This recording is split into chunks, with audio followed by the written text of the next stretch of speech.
सुप्रभात सभी को भारत में। ये अच्छी खबर है कि आप लोग सब ऑनलाइन मीटिंग कर रहे हैं। हालांकि हम सभी को महामारी ने अलग कर दिया है। ठीक तुम्हारी तरह हम लोग पर भी महामारी का बड़ा प्रभाव हुआ है। हम सब इसके कारण इस वक्त अपने आप को अकेला महसूस करता है। लेकिन हम परमेश्वर के प्रति आभारी है इस ऑनलाइन परिवार के लिए, और परमेश्वर को धन्यवाद देते हो तुम्हारे अगुओं की टीम के लिए जिन्होंने इस ऑनलाइन सभा फ्रीडम एंड बियॉन्ड का आयोजन किया है।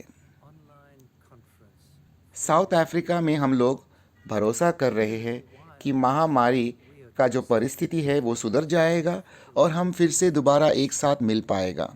यह समय हैदर और मेरे लिए बड़ा बदलाव का समय है।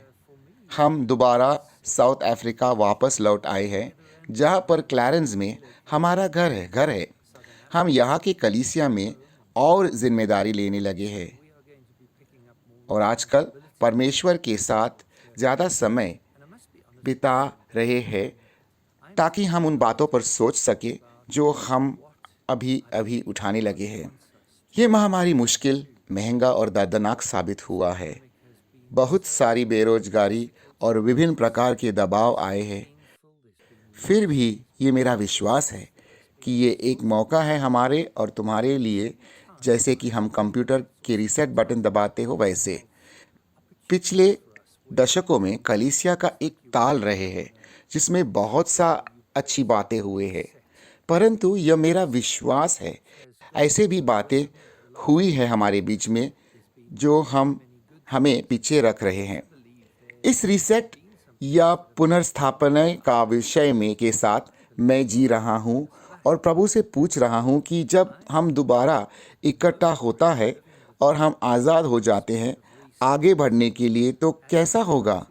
इस विश्वास में मैं कुछ बातें जो मेरे हृदय में हैं मैं आपके साथ बांटना चाहता हूँ। इन बातों का पहली बात प्रेरित की किताब से आता है। इस विषय में मैंने रविवार को ग्रेस कलीसिया ऑस्ट्रेलिया में प्रचार किया है। यह प्रचार आपको वेब में शीघ्र ही मिल जाएगा। प्रेरित की किताब में हम देखते हैं कि शुरुआती कलीसिया अपने कलीसिया की बिल्डिंग में 40 दिन के लिए बंद है और फिर पवित्र आत्मा आते हैं। इसके बाद हम क्या देखते हैं? सारे कलीसिया सड़कों पर है, संपूर्ण यरूशलेम शहर में आए हैं। लिखा गया है कि सारे शहर के लोग पता लगाने के लिए कि क्या हो रहा है बाहर आ जाते हैं। वाह, इस प्रकार के कलीसिया का सदस्य हम बनना चाहते हैं, जहां संसार अचानक हमें देख लेते हैं, संसार हमारी बातों को सुनता है और संसार हमारे अनुभव खुद के लिए ले जाने के लिए आते हैं। वे देखते हैं कि हम कौन हैं, आत्मा से भरे हुए समाज। पिछले सालों में हम अपनी अपनी बिल्डिंगों में लॉकडाउन हुए हैं और संसार के लोगों पर अपना ध्यान केंद्रित करने के बजाय हम अपने ही बिल्डिंग में मशरूफ थे। हम संसार तक पहुंचने की बात ज़रूर करते हैं, परंतु हमारा सारा ताकत हम अपने अपने मीटिंग में लगाते हैं। हमें अपनी मंडलियों से प्रेम है। हमारे आराधना और वचन का प्रचार से हमें प्रेम है। एक दूसरे से गले लगाना और परमेश्वर के परिवार की बातों के लिए उतावले होते हैं हम। परंतु मैं अपने आप को सवाल करता हूँ कि क्या ये वास्तविक लॉकडाउन के पहले हम अपनी अपनी सुविधाओं को संसार को प्रभावित करने के लिए इस्तेमाल करते थे? ये पहली बात है जिस पर मैं प्रार्थना कर रहा हूँ। आज सुबह मुझे भारत से एक लेख मिला जो अस्तितुस नामक व्यक्ति ने लिखा, जो व्हीटन अमेरिका में रहते हैं। वो कहता है कि समय आ चुका है कि हम अपनी पहचान और पुनर्शोध करें। वो कहता है कि आराधना को हम मध्यस्थ स्थान रखते हुए भी उसे मुख्य स्थान न दे, यानी कि हमारा परमेश्वर के साथ का रिश्ता, हमारी स्तुति और आराधना, ये सारी चीज़ महत्वपूर्ण होकर भी मुख्य नहीं है। हमारे कार्य में मिशन मुख्य है। यीशु के नाम को राष्ट्रों में फैलाए, ये मुख्य बात है और इसी चीज़ को हमने हमारे संदेश में भी की है।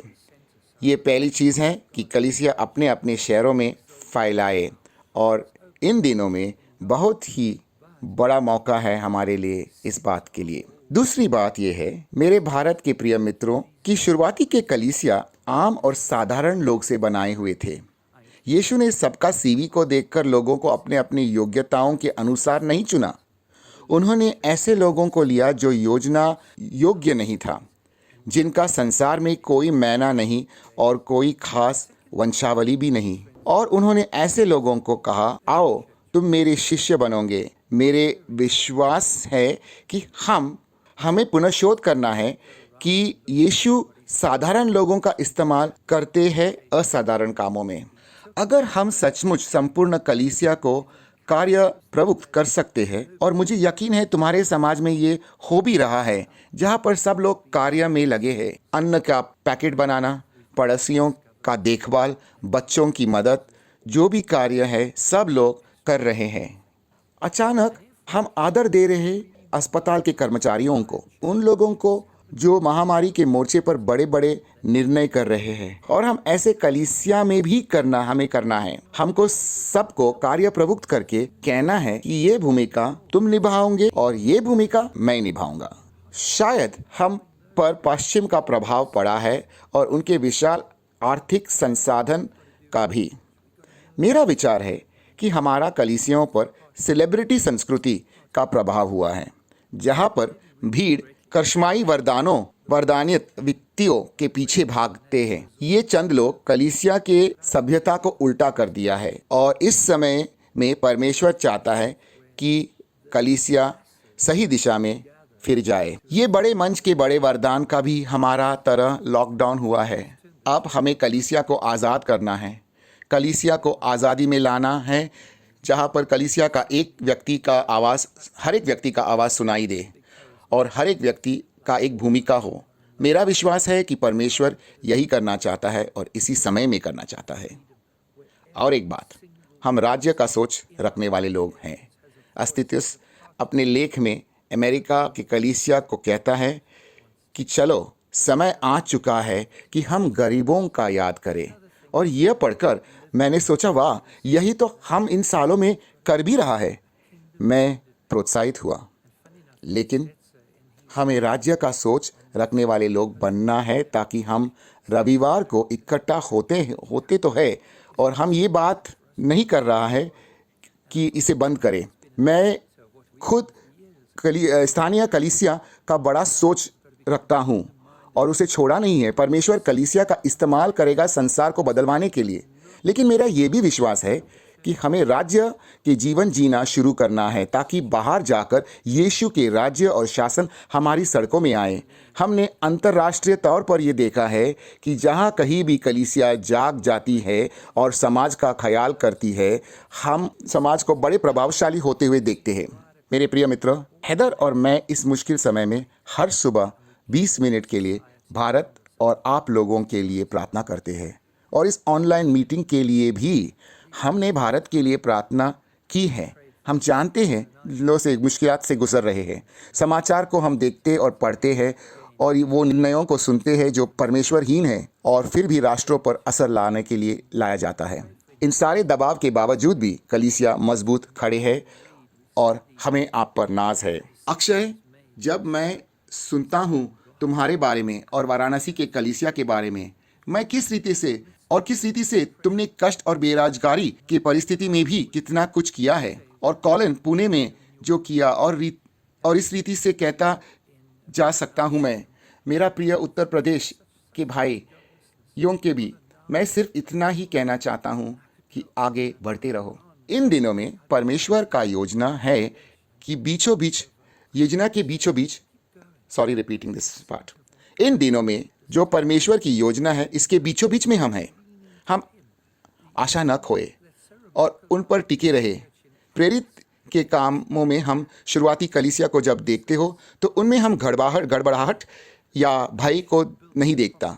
हालांकि उनके घरों में रेड पड़ता है, उनके व्यवसायों को छीन ली जाती है, और फिर भी वो यीशु मसीह को नहीं त्यागता। वे मार्ग को नहीं छोड़ता है, सूली का मार्ग, यीशु मसीह का मार्ग। वे बहुत कुछ खोते हैं, लेकिन गड़बड़ाहट नहीं, भय नहीं। वे यीशु के पीछे चलते ही रहते हैं। हम भी इन दिनों में ऐसे ही चले। मेरे प्रिय मित्र फ्रैंको, धन्यवाद तुम्हारा प्रेम और सहयोग के लिए। धन्यवाद तुम्हारी टीम के लिए, और जो कुछ तुम भाइयों के लिए करते हो तुम्हें फिर से देखने के लिए मैं उतावला हूँ। लेकिन तब तक हम एक नया आकार ढूंढे और एक नई आज़ादी जो हम सब से परे है। हैदर और मेरी ओर से परमेश्वर का आशीष और हमारा प्रेम। हम तुम्हारे लिए प्रार्थना करते रहेंगे और हमें परमेश्वर का भरोसा है कि कुछ भी हम तुम्हारे लिए कर सकते हैं वो हम करें। उपलब्धियों को ला सकते हो तो हम लाए। इन मुश्किल और धुलमुल समय में जो करना है हम करें। क्या मैं तुम्हारे लिए प्रार्थना कर सकता हूँ?